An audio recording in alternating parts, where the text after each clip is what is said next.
Esa noche en casa de mi hijo sentí que el aire me faltaba. No era el calor ni el vino, era otra cosa, un presentimiento espeso que me apretaba el pecho. Mientras todos reían en la mesa, mi corazón latía como si ya supiera una verdad que mi mente se negaba a aceptar. Me levanté en silencio, sin que nadie se diera cuenta, y caminé por el pasillo oscuro. Cada paso resonaba como un golpe en mi memoria. Entonces lo vi. Y en ese instante comprendí que mi hijo ya no era el niño que había criado. Era un extraño que me ocultaba algo capaz de romperme para siempre. Nunca imaginé que una simple invitación a cenar pudiera marcar el comienzo de una herida que tardaría años en cerrarse. Cuando mi hijo me pidió que fuera a su casa aquella noche, su voz sonó amable, casi cariñosa. «Ven, mamá, quiero que pases un rato con nosotros». «Hace tiempo que no te veo», me dijo. Yo dudé un momento, porque con los años una aprende a escuchar no solo las palabras, sino también los silencios que las rodean. Sin embargo, la nostalgia pudo más que la duda. El recuerdo de cuando él era pequeño, de sus abrazos llenos de migas de pan y de risas inocentes, me empujó a aceptar. Llegué cuando el sol apenas se desvanecía en el horizonte. La casa esa misma, que alguna vez había ayudado a comprar con mis ahorros, lucía distinta. Más moderna, más fría. Las luces eran blancas y fuertes, y todo tenía ese olor a limpieza exagerada que no te hace sentir cómoda, sino vigilada. Las paredes estaban casi vacías, sin fotos familiares, sin rastros de memoria. Me recibió su esposa con una sonrisa corta, forzada, de esas que nunca llegan a los ojos. Mi hijo apareció detrás de ella y su abrazo fue rápido, casi como una obligación, no como un gesto de amor. Nos sentamos a la mesa. Era una cena abundante, demasiado perfecta. Platos bien acomodados, copas que brillaban bajo la luz, una botellita de vino que él mismo abrió con cuidado. Me observaba de reojo, como si temiera que yo notara algo fuera de lugar. Yo intenté actuar con normalidad, aunque por dentro algo me inquietaba. A cada minuto sentía que el silencio pesaba más. La conversación iba y venía, que el trabajo, que los planes futuros, que un posible viaje. Hablaban de dinero, con una soltura que no entendía porque sabía que hacía apenas unos meses él me había pedido ayuda para cubrir unas deudas. Ahora, en cambio, parecía vivir una vida de lujo que no se correspondía con su realidad. Miré sus manos. Estaban tensas, apretadas alrededor de la copa. Su vista evitaba la mía, como si mis ojos fueran un espejo que pudiera reflejar verdades que él no quería enfrentar. A cada risa falsa, a cada comentario superficial, yo sentía que algo se quebraba un poco más en mi interior. Era como si una voz antigua, esa que toda madre lleva dentro, me susurrara: «Ten cuidado». Al poco rato, dije que necesitaba ir al baño. No era del todo mentira. El nudo en mi estómago se había vuelto intenso. Pero más que alivio, lo que buscaba era escapar de esa mesa donde la incomodidad se podía cortar con un cuchillo. Caminé por el pasillo, que estaba a media luz. Mis pasos eran suaves, lentos, casi temerosos. El silencio en aquella casa era extraño, como si no le perteneciera a ningún ser humano. Cuando regresaba algo me llamó la atención. Una sombra movediza detrás de la puerta entreabierta del estudio.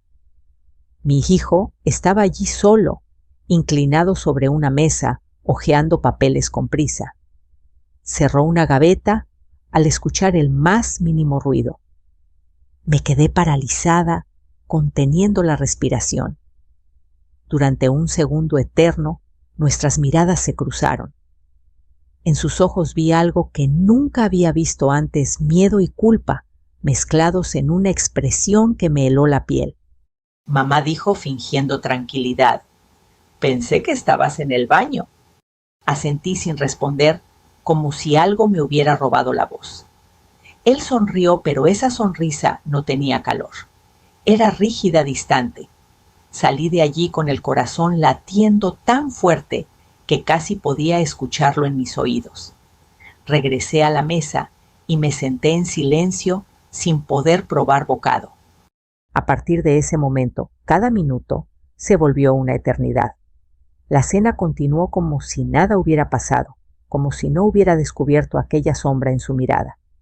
Pero yo ya no podía engañarme. Algo oscuro se movía bajo esa aparente tranquilidad. Cada objeto en la casa me parecía parte de un escenario cuidadosamente armado. La decoración, la comida, la amabilidad fingida. Todo era una fachada. Recordé otras señales que había ignorado en los últimos meses, llamadas cortas excusas, promesas rotas. Recordé el modo en que había evitado hablarme de su trabajo, como si ese tema le quemara la lengua. Todas esas pequeñas omisiones, esos silencios prolongados, comenzaban a encajar en una imagen aterradora. Aún así, una parte de mí se negaba a aceptar la realidad. Debe haber una explicación, pensaba, un malentendido, un problema laboral, cualquier cosa menos aquello que mi corazón empezaba a sospechar, porque hay un dolor que ninguna madre está preparada para sentir, el de descubrir que su propio hijo es capaz de ocultarle la verdad con tanta frialdad. Cuando por fin me despedí, él me acompañó hasta la puerta. Su mano tocó mi hombro y por un instante volvió a ser el niño que alguna vez me pidió que nunca lo dejara solo. Pero en ese contacto ya no había amor, solo una mentira más. Caminé de regreso a mi casa, con la certeza de que nada volvería a ser igual. Esa noche, mientras el silencio me abrazaba en la oscuridad de mi cuarto, comprendí algo terrible no estaba entrando en un simple conflicto familiar. Estaba a punto de descubrir un secreto que iba a romper todo lo que creía saber sobre la persona que más había amado en esta vida. Esa noche no conseguí dormir. Mi cama, que durante años había sido un refugio cálido, se convirtió en una extensión de mis pensamientos inquietos. Me daba vueltas una y otra vez, viendo en la oscuridad el rostro de mi hijo, su mirada esquiva, el modo en que cerró aquella gaveta con desesperación contenida. El silencio de mi casa parecía más profundo que de costumbre. Solo se escuchaba el tic-tac del viejo reloj en la pared, recordándome con cada segundo que algo estaba por estallar. Cerré los ojos e intenté respirar hondo, pero mi pecho sentía una presión extraña, como si un peso invisible me oprimiera desde adentro. No era dolor físico, era algo más hondo, una angustia que no tenía nombre. Pensé en levantarme a preparar un té, como hacía cuando la inquietud me quitaba el sueño, pero mis piernas no respondían. Me quedé ahí, inmóvil, hasta que el recuerdo del rostro de mi hijo volvió a imponerse más fuerte que cualquier cansancio. No podía seguir fingiendo que no había visto nada, y sin embargo, otra parte de mí se resistía a la verdad. Tal vez exagero, me dije en voz baja, hablando a la nada. Tal vez está pasando por un mal momento, tal vez solo eran papeles del trabajo. Pero aquellas palabras apenas lograban engañarme a mí misma durante unos segundos. En el fondo, sabía que mi intuición no se equivocaba. Nunca lo había hecho. Pasaron las horas lentas y pesadas. Cuando el cielo empezó a aclarar y la primera luz del amanecer se coló por la ventana, supe que no podía quedarme quieta. Tenía que volver a esa casa. No porque quisiera hacerlo, sino porque necesitaba respuestas. Tomé mi bolso despacio, como si cada movimiento fuera un paso hacia un abismo, y salí sin hacer ruido, casi como una ladrona que entra a una tierra prohibida. El camino hasta la casa de mi hijo me pareció más largo que de costumbre. Cada esquina, cada golpe de viento y cada ladrido lejano se sentía distinto, cargado de un significado oscuro. Al llegar, noté que el auto de él no estaba, tampoco el de su esposa. Sentí una mezcla de alivio y miedo. Estaban fuera, y esa ausencia abría una puerta que yo como madre nunca había querido cruzar. Introduje la llave en la cerradura. Mis manos temblaban. Durante un instante dudé. ¿Realmente iba a entrar sin permiso? ¿Qué clase de madre hace eso? Pero el pensamiento fue más fuerte. No lo hacía por curiosidad, sino por necesidad. Tenía que saber si mi hijo estaba en peligro, o si el peligro era él mismo. La casa estaba en silencio absoluto. Ese tipo de silencio que no es tranquilo, sino tenso. Caminé con pasos lentos, casi suspendida en el aire. Mis pies apenas tocaron el suelo, y cada crujido de la madera hizo que el corazón se me subiera hasta la garganta. Miré a mi alrededor. Todo parecía impecable, demasiado ordenado, como si alguien hubiera tratado de borrar cualquier rastro de desorden de vida real. Fui primero a la sala, luego a la cocina. Nada fuera de lugar. O tal vez todo lo estaba, pero de un modo que no se nota en la superficie. Finalmente, mis pies me llevaron sin que yo se lo ordenara al estudio. La misma habitación donde la noche anterior había visto aquella sombra encorvada sobre la mesa. La puerta estaba cerrada, pero no con llave. La empujé suavemente. El aire dentro del cuarto era distinto, más pesado, como si guardara secretos que llevaban tiempo encerrados allí. Mis ojos recorrieron cada rincón con cuidado, registrando todo el escritorio, la computadora apagada, unas carpetas acomodadas en una esquina. El corazón me latía con fuerza cuando me acerqué a la mesa. No sabía exactamente qué buscaba. Solo sabía que debía encontrar algo. Sobre el escritorio había una libreta. La abrí con manos temblorosas. No eran apuntes normales. No eran listas de trabajo ni recordatorios cotidianos. Eran números, muchos números, cantidades fechas, nombres de personas que no reconocía. Algunas palabras estaban subrayadas: urgente último plazo, transferencia final. Tragué saliva. Ese no era un simple cuaderno. Era un registro de algo oculto. Seguí revisando sin atreverme a tocar demasiado.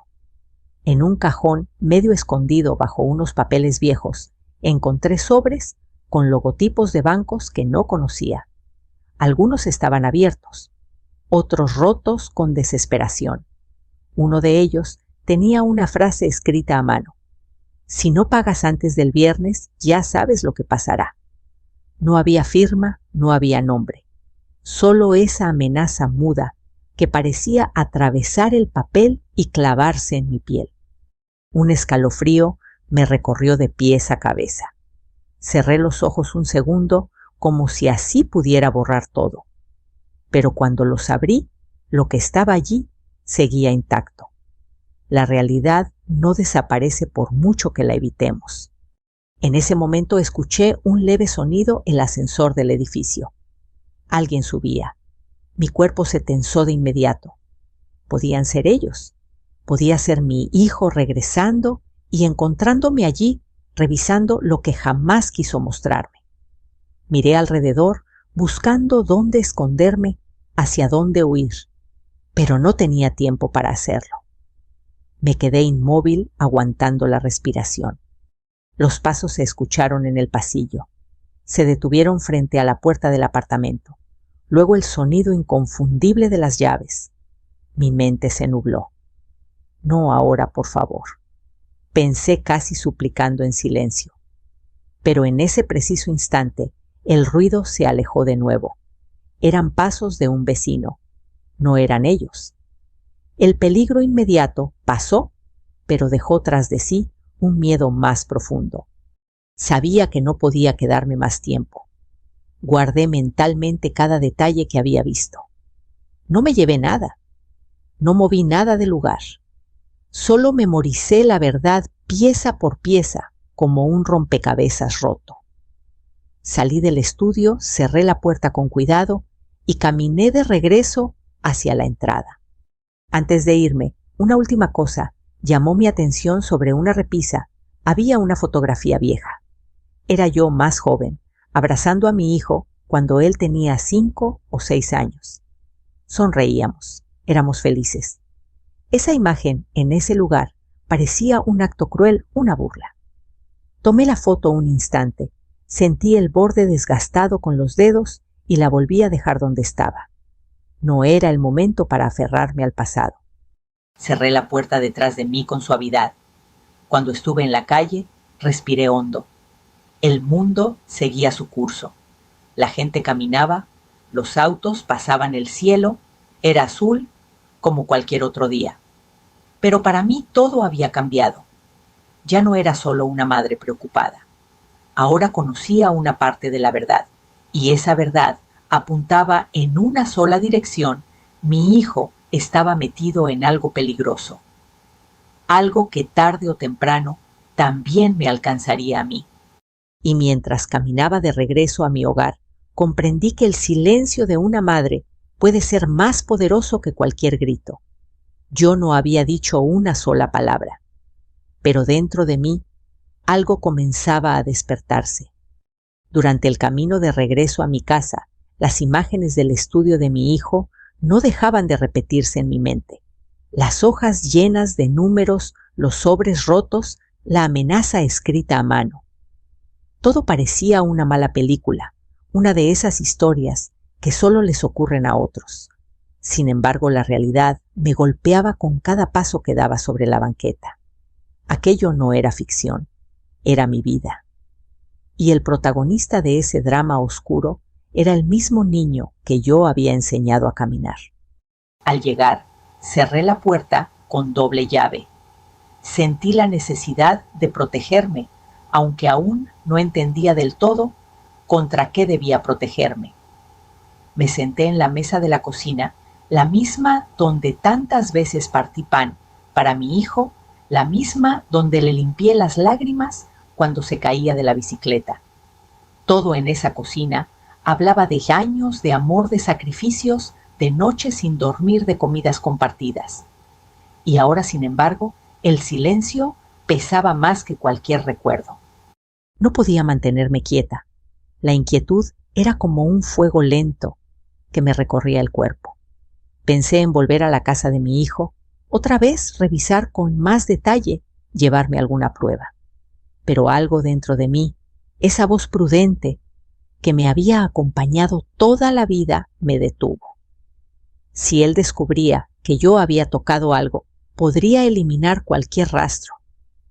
Debía actuar con inteligencia, no con desesperación. Decidí hacer algo distinto, revisar mis propios papeles en casa. Fui a mi habitación y saqué la vieja caja de madera donde siempre guardaba documentos importantes, recibos, títulos de propiedad, cartas, facturas antiguas, papeles de herencia de mi difunto esposo. Esa caja contenía la historia de mi vida económica y familiar. La abrí con cuidado, como si dentro habitara una criatura dormida. Empecé a revisar uno por uno los documentos. Todo parecía normal, hasta que encontré algo que no recordaba haber visto antes. Era una copia de un contrato impreso hacía pocos meses. Llevaba mi nombre en la parte superior. Lo que me heló la sangre fue la firma en la parte inferior. Parecía mi firma, pero yo jamás había firmado eso. Mis dedos recorrieron cada trazo. Conocía mi firma mejor que nadie. La había repetido durante décadas en cheques, solicitudes, formularios, documentos del banco. Aquella imitación era demasiado perfecta para ser un accidente. Alguien la había copiado, ensayado, estudiado con paciencia. Y sabía exactamente quién podía haber hecho algo así. El contrato hablaba de un poder legal que le otorgaba autoridad a otra persona para realizar movimientos en nombre mío. Leí el nombre con un nudo en la garganta. Era el nombre de mi hijo. Ese documento le daba derecho a administrar, vender o hipotecar propiedades que estaban a mi nombre. Mi mente comenzó a trabajar a una velocidad que nunca antes había sentido. Pude ver con claridad las piezas del rompecabezas, la casa elegante, el dinero del que presumían, las deudas ocultas, los sobres amenazantes. Y ahora, este documento fraudulento que le daba control sobre mi vida, mis bienes, mi seguridad.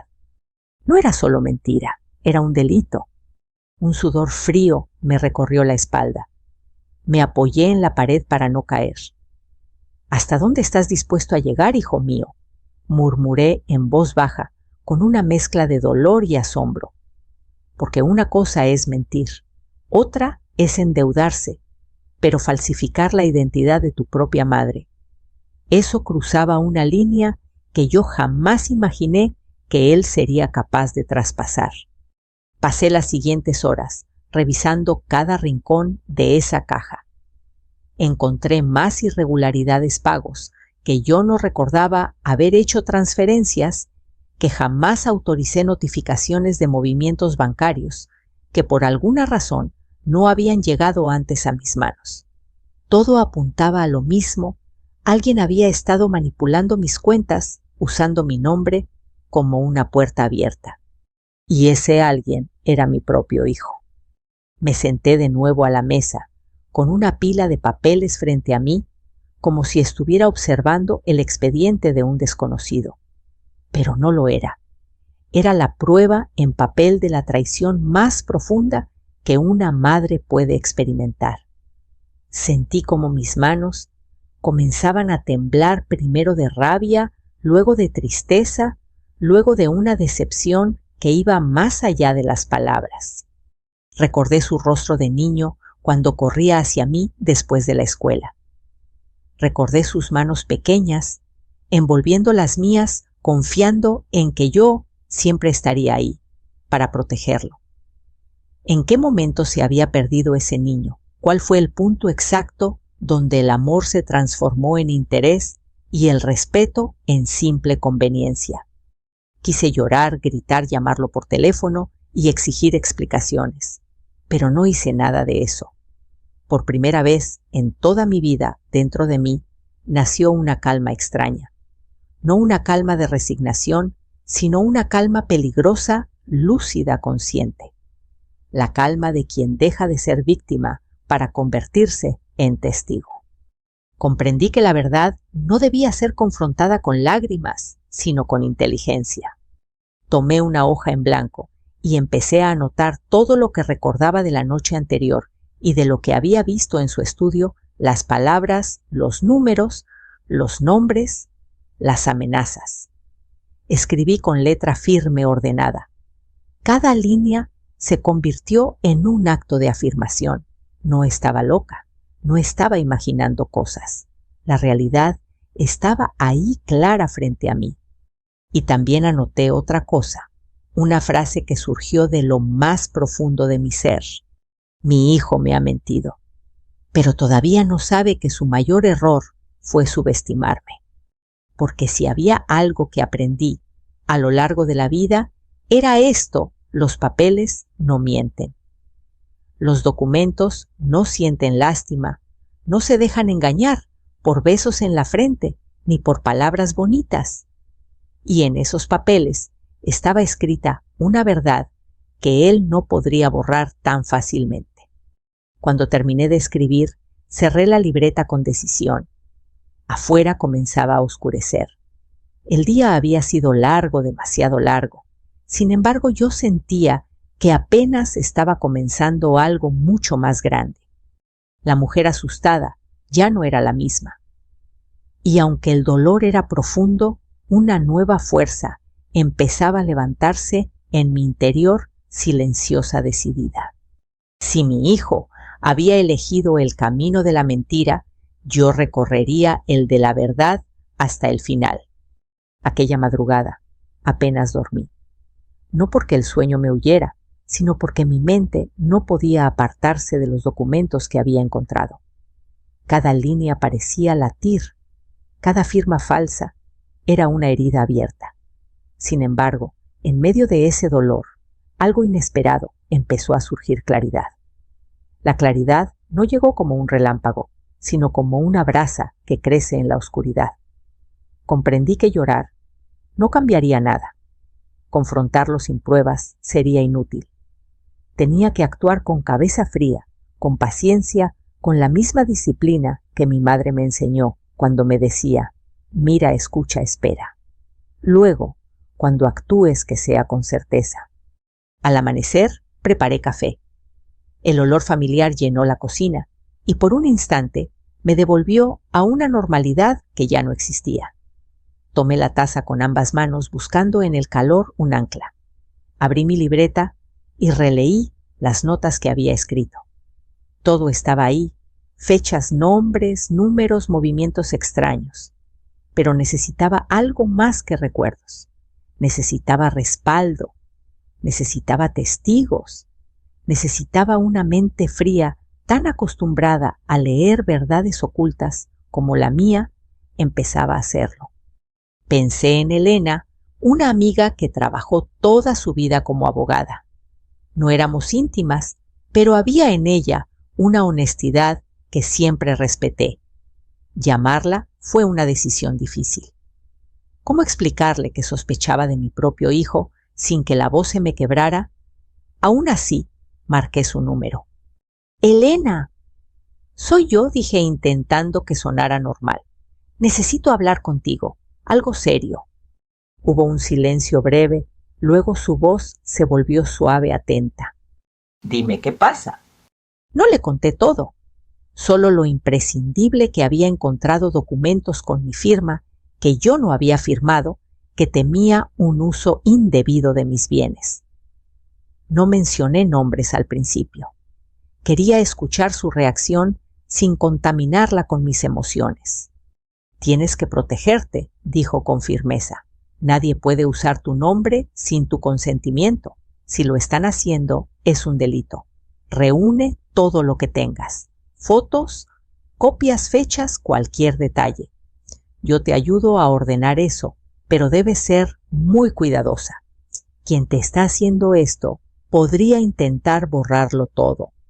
Asentí, aunque no podía verla. Su advertencia confirmó lo que yo ya intuía: estaba entrando en territorio peligroso. Agradecí su ayuda y colgué con una sensación extraña, miedo sí, pero también una extraña tranquilidad. Por fin alguien más sabía. Ya no estaba sola. Ese mismo día empecé a trabajar como si me estuviera preparando para una batalla silenciosa.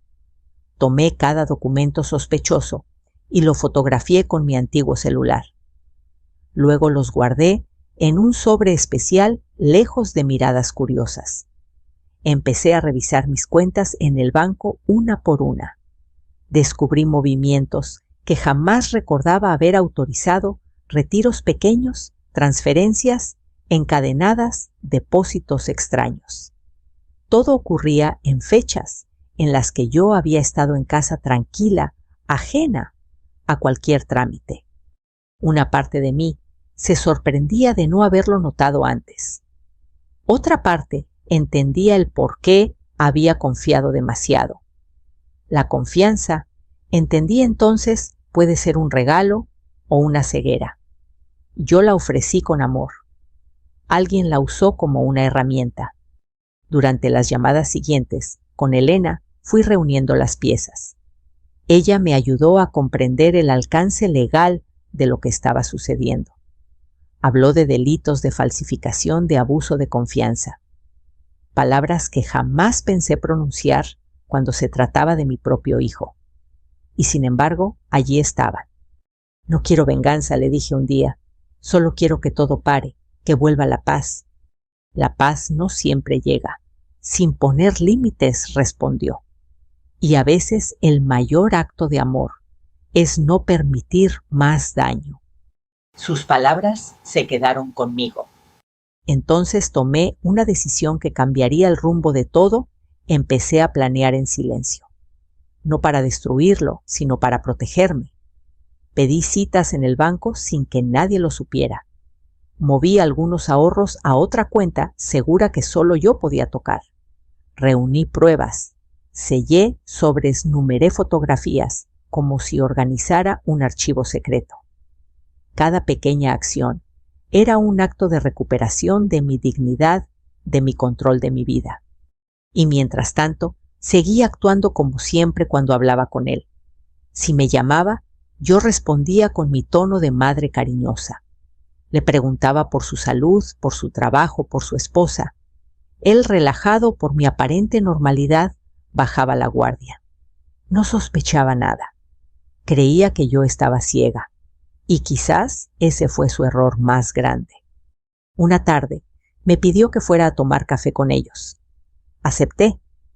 Al verlos, noté que estaban más nerviosos que de costumbre. Hablaban rápido, se miraban entre sí. Me ofrecieron pastel, sonrisas, palabras dulces. Yo los observaba con serenidad. Por dentro, cada gesto suyo confirmaba mis sospechas. Por fuera, yo era la misma madre de siempre. «Te ves un poco cansada, mamá», comentó él. «Es la edad», respondí suavemente. «Pero todavía tengo ojos para ver y mente para pensar». No lo dije con intención acusadora. Sin embargo, en sus pupilas vi un destello de algo que no supe descifrar. Temor, desconfianza, tal vez ambos. Cuando regresé a casa esa noche, me miré al espejo durante largo rato. Vi las arrugas, las canas, el cuerpo que ya no es joven. Pero también vi algo más, la fuerza de todas las mujeres que habían resistido antes que yo, mi madre, mi abuela, las que trabajaron la tierra, las que levantaron familias, las que sobrevivieron silencios, y supe que estaba hecha del mismo material. Esa mujer reflejada frente a mí ya no tenía intención de callar, pero tampoco de gritar sin sentido. Su arma sería la calma, su escudo la verdad, su aliado el tiempo. Porque mi hijo podía haber creído que yo era débil por no hablar.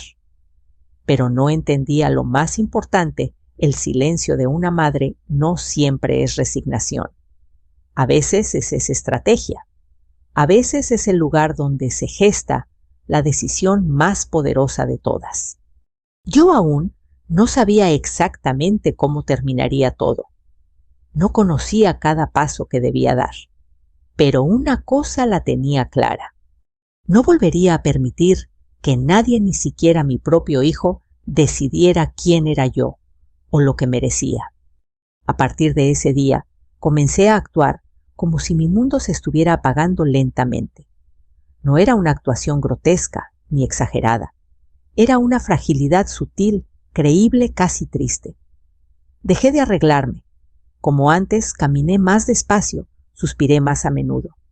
Si mi hijo pasaba a visitarme, encontraba a una madre callada, sentada junto a la ventana, mirando sin ver el movimiento de la calle. Y cada vez que me preguntaba si estaba bien, yo solo respondía con una sonrisa pequeña, cansada: «Es la edad, hijo. El cuerpo ya no responde como antes». Esas palabras parecieron tranquilizarlo de inmediato. El alivio en su rostro no podía ocultarse del todo. Para él, mi cansancio era una bendición disfrazada, una desaceleración que allanaba el camino para que él tomara decisiones en mi lugar. Al poco tiempo, empezó a hacer insinuaciones suaves en tono casi preocupado. «He pensado mucho en ti, mamá. Tal vez ya no sea seguro que vivas sola. Yo podría buscarte un lugar donde te cuiden, donde tengan enfermeras, doctores. Todo lo que necesitas», me decía, fingiendo ternura. «¿Un asilo?», pregunté sin alterar mi voz. «No es un asilo, es una residencia, un lugar bonito». «Para que puedas descansar tranquila», respondía, evitando mi mirada.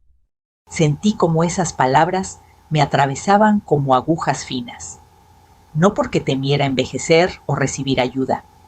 Lo que dolía era ver con tanta claridad el deseo que se escondía detrás sacarme de mi casa para que mis bienes quedaran libres, desocupados, listos para ser vendidos, usados, convertidos en dinero. Si tú crees que es lo mejor, dije finalmente bajando la mirada. A partir de ese momento algo cambió en él. Comenzó a ir y venir, con papeles, hablar por teléfono, a escondidas, tomar medidas, preguntar precios. Creía que yo no entendía nada de lo que hacía. Y en su mente yo ya no era una persona, sino un trámite pendiente. Pero cada uno de sus pasos alimentaba mi plan. Mi amiga Elena seguía asesorándome en silencio. Me explicó que con las pruebas que había reunido podíamos iniciar un proceso legal serio. Sin embargo, también coincidió conmigo en una cosa: antes de enfrentar la ley, necesitábamos que él y su esposa mostraran su verdadera cara, que quedaran atrapados en sus propias decisiones. Así que poco a poco dejé que la cuerda girara alrededor de ellos. Él empezó a visitar mi casa con más frecuencia. Revisaba mis muebles, hablaba de remodelaciones que nunca había pedido. Comentaba en voz alta lo bien ubicada que estaba la propiedad. Lo escuchaba decirle a su esposa: «Esta zona vale mucho. Si logramos venderla pronto, todo se arregla». Y yo fingía no entender mientras servía agua para el café. «Mamá, deberíamos pensar en vender tu casa», propuso una tarde con una falsa sonrisa conciliadora. «Es demasiado grande para ti. Con ese dinero podrías vivir tranquila en cualquier parte. Ya no tendrías preocupaciones». Lo miré con calma. Por dentro todo mi corazón latía como un tambor de guerra. «¿Vender mi casa?», repetí en voz suave. «Aquí están mis recuerdos». «Pero los recuerdos van contigo», insistió. «La casa solo son paredes. Y tú solo eres sangre», pensé, pero no lo dije. Asentí lentamente, como si la idea comenzara a convencerme. «Tal vez tengas razón». Ese fue el instante exacto en que él creyó que había ganado. A partir de ese día, su trato hacia mí se volvió más seguro, más confiado, incluso un poco distante. Ya no fingía tanto cariño, porque en su mente yo había dejado de ser un obstáculo. Era apenas un estorbo que pronto desaparecería del camino. Su esposa, en cambio, no podía ocultar su impaciencia. Cada vez que venían a verme, observaba mi casa con ojos calculadores, como si ya estuviera repartiendo mentalmente cada habitación, cada mueble, cada objeto de valor. Un día incluso se atrevió a decir: «Podríamos redecorar todo esto, darle un estilo más moderno». «Es mi casa», respondí suavemente. Hubo un silencio incómodo. Luego mi hijo intervino rápido. Claro, solo era un comentario. Pero ya era demasiado tarde. La semilla de su verdadera intención había quedado expuesta. Mientras tanto, yo seguía reuniendo pruebas. Grabé algunas conversaciones sin que lo notaran. Guardé capturas de mensajes donde él hablaba de dinero, de plazos de vender. Noté en su celular llamadas frecuentes de números desconocidos. Elena logró rastrear uno de esos números hasta un hombre relacionado con préstamos ilegales. Eso explicaba la libreta, las amenazas, la desesperación. Mi hijo estaba desesperado. Y la desesperación convierte al ser humano en algo que ni él mismo reconoce. Poco antes de que mi plan tomara su forma definitiva, recibí un mensaje de él que aún recuerdo palabra por palabra. «Mamá, todo estará mejor cuando firmes los papeles. Confía en mí». Leí esa frase una y otra vez. «Confía en mí». Era casi irónico, porque fue justo en ese momento cuando comprendí que la confianza ya no era una opción. Ahora todo dependía de la verdad, de mi defensa, de mi límite. Esa noche, sentada en mi cama, volví a mirar la foto antigua que había visto en su casa. el niño abrazándome, la sonrisa inocente. Lo besé con los labios temblando. «Ojalá nunca hubieras tenido que llegar tan lejos, hijo mío», susurré. Después guardé la foto en un cajón y saqué en su lugar el sobre donde había reunido todas las pruebas. Lo coloqué con cuidado sobre la mesa de noche. Pasé mi mano por encima de él, sintiendo el papel, el peso de cada evidencia. Y en ese momento supe que el plan estaba listo. La trampa del orgullo ya se había cerrado lentamente alrededor de ellos. Y aún ni siquiera se habían dado cuenta. El día de la reunión llegó sin grandes anuncios, sin truenos ni señales en el cielo. Sin embargo, dentro de mí todo parecía temblar. El aire se sentía más delgado, como si hasta la atmósfera supiera que algo irreversible estaba por suceder. No le dije a nadie cómo me sentía. Me vestí con calma. Elegí un vestido sencillo, limpio, digno el mismo que usaba en ocasiones importantes cuando mi difunto esposo aún estaba a mi lado. Aquella tela no era solo ropa, era una armadura tejida de recuerdos de respeto por mí misma. Mi hijo había insistido en que nos reuniéramos en familia en su casa. Decía que allí podríamos hablar con tranquilidad sin interferencias de terceros. Yo acepté sin discutir. No quería que sospechara que algo más grande se había puesto en movimiento. Elena, en cambio, me sugirió que cambiáramos el lugar a su despacho legal.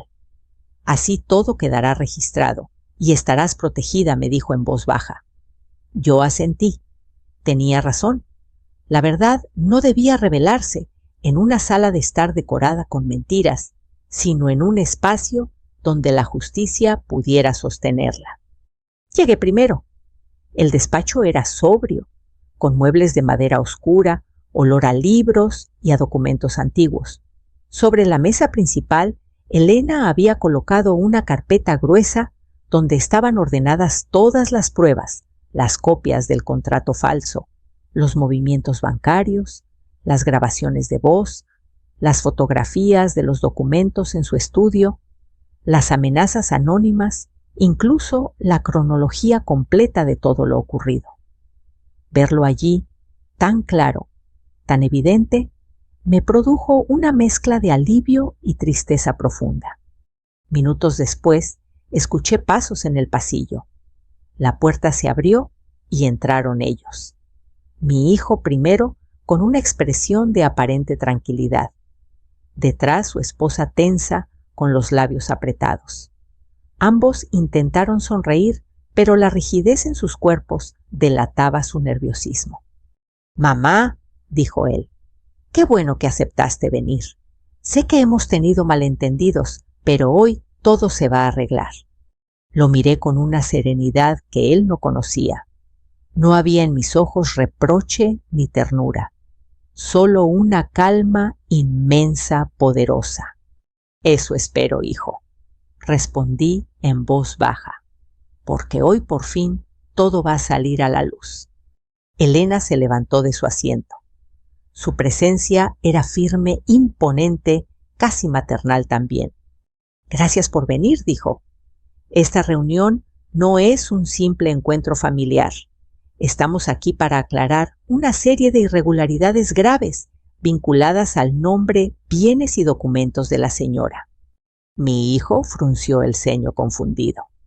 «¿Irregularidades? Debe haber un error». «No, no lo hay», interrumpí suavemente.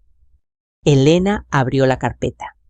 Comenzó a mostrar uno por uno los documentos, las firmas falsificadas, los poderes legales no autorizados, los registros bancarios anómalos. Con cada papel que aparecía sobre la mesa, el rostro de mi hijo perdía color.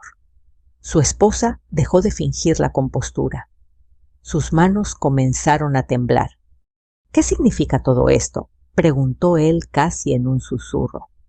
«Significa que utilizaste mi nombre sin mi consentimiento», le respondí, mirando directamente a sus ojos.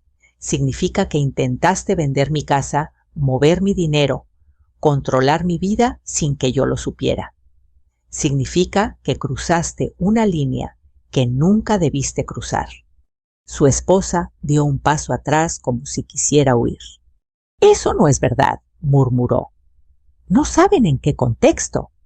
Elena entonces presionó un pequeño botón y en la sala comenzó a escucharse una grabación.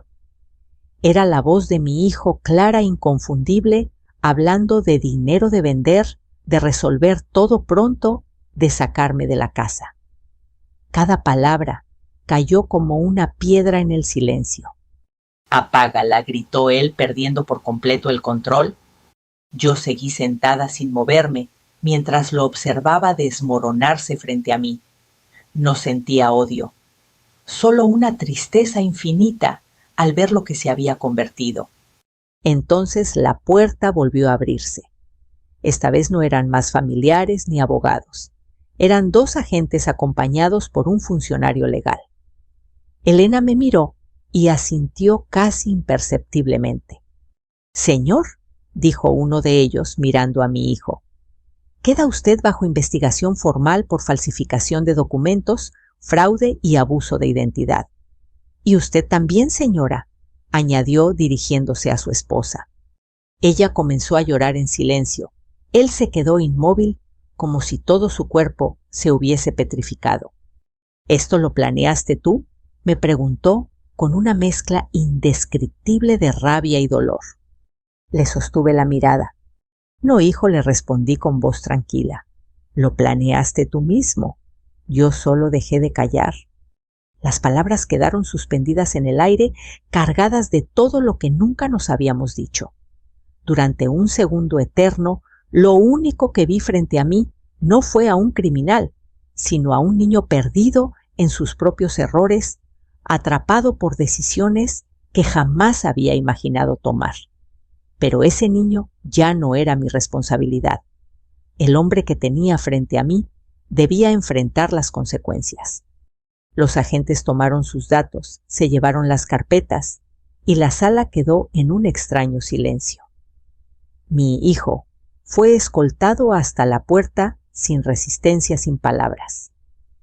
Antes de salir, se giró una última vez. «¿Valió la pena?», preguntó con la voz rota.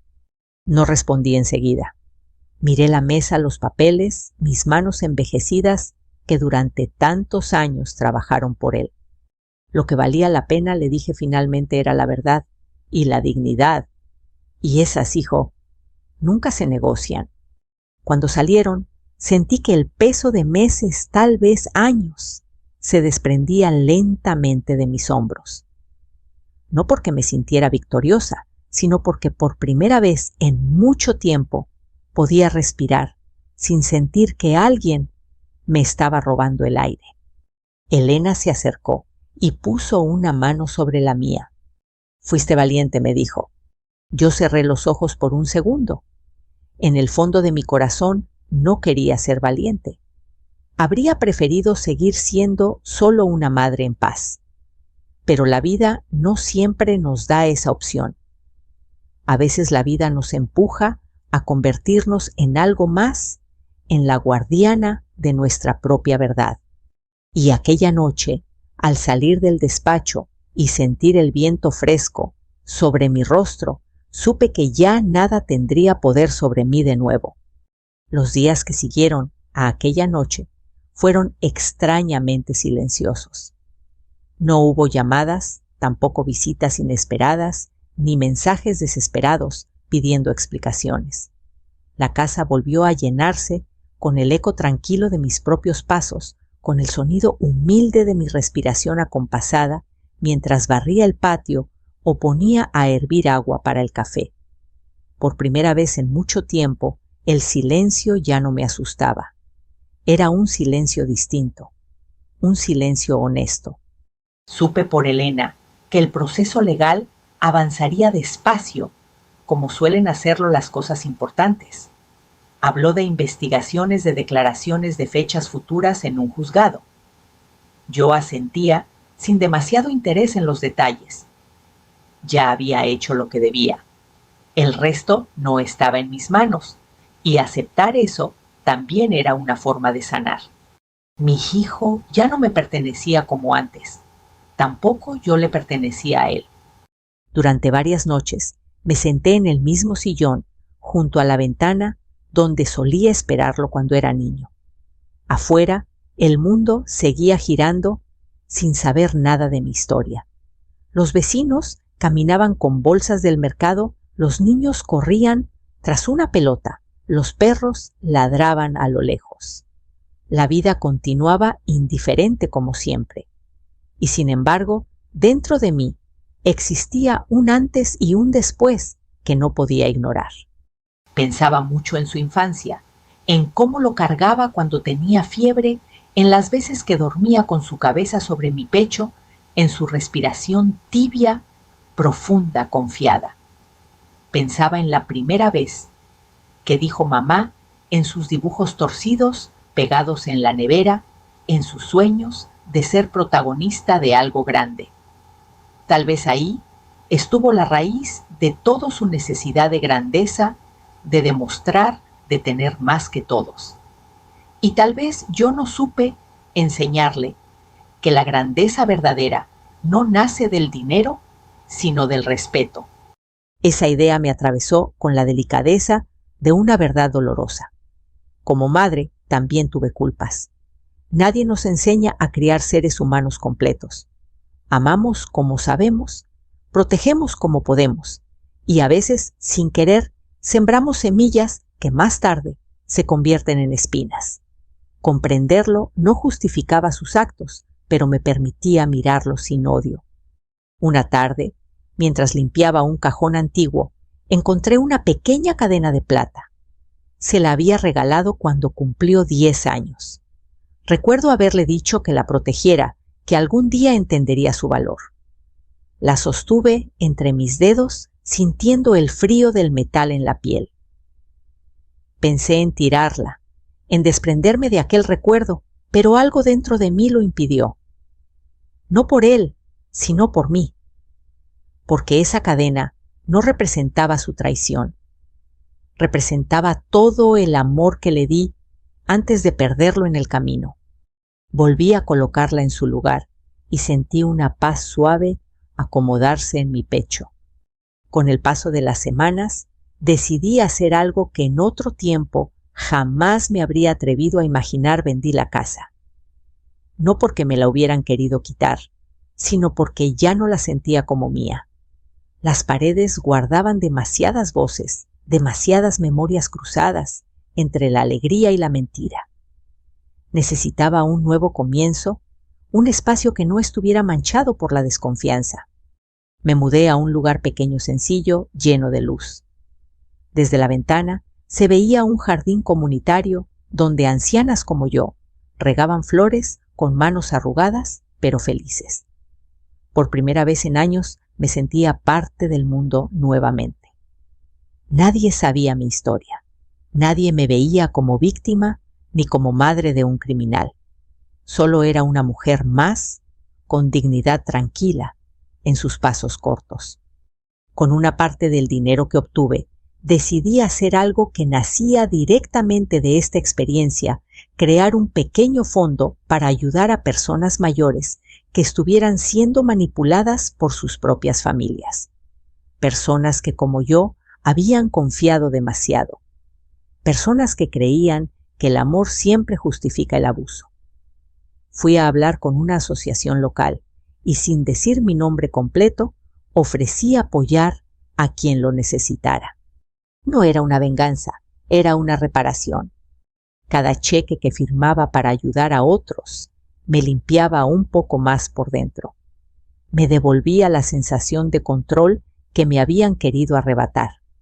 Me demostraba que aunque me habían intentado usar, yo seguía teniendo la capacidad de elegir qué hacer con mi vida, con mi dinero, con mi historia. A veces en las noches tranquilas pensaba en él.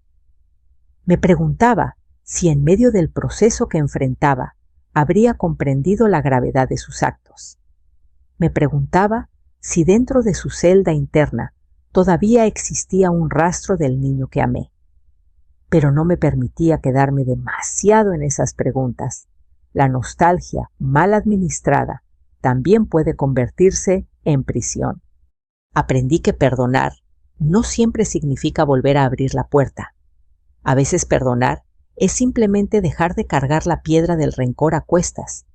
Y eso fue lo que hice, perdoné en silencio, no por él, sino por mí, para no endurecer mi corazón, para no convertirme en la sombra de lo que me hicieron.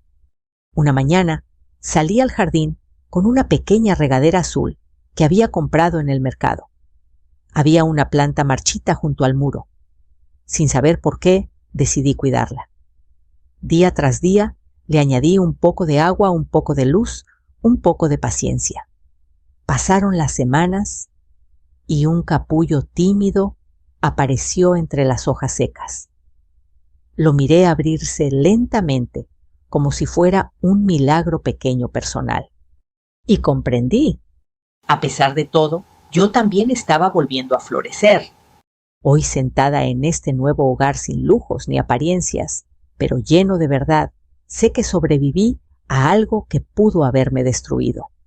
No con gritos, no con escándalos, no con violencia, sino con conciencia, dignidad, valentía y un amor que supo cuándo detenerse para no seguir siendo pisoteado. Si estás escuchando esta historia y has sentido alguna vez que alguien cercano te traicionó, te utilizó o intentó borrarte, quiero que recuerdes algo muy importante. Tu vida no le pertenece a nadie más que a ti. No importa la edad que tengas. Siempre estás a tiempo de recuperar tu voz, tu espacio, tu verdad. Ahora quiero preguntarte algo desde el fondo de mi corazón. ¿Has vivido algo similar? ¿Alguna vez alguien en quien confiabas se ha aprovechado de ti? Cuéntame en los comentarios dónde nos escuchas hoy. Tu historia también merece ser contada. Tenemos muchas historias como esta, llenas de vida, dolor y esperanza. Así que, si quieres seguir escuchando historias que nacen del corazón de mujeres como tú, suscríbete y acompáñanos en este camino de sanación, verdad y dignidad. Gracias por escuchar.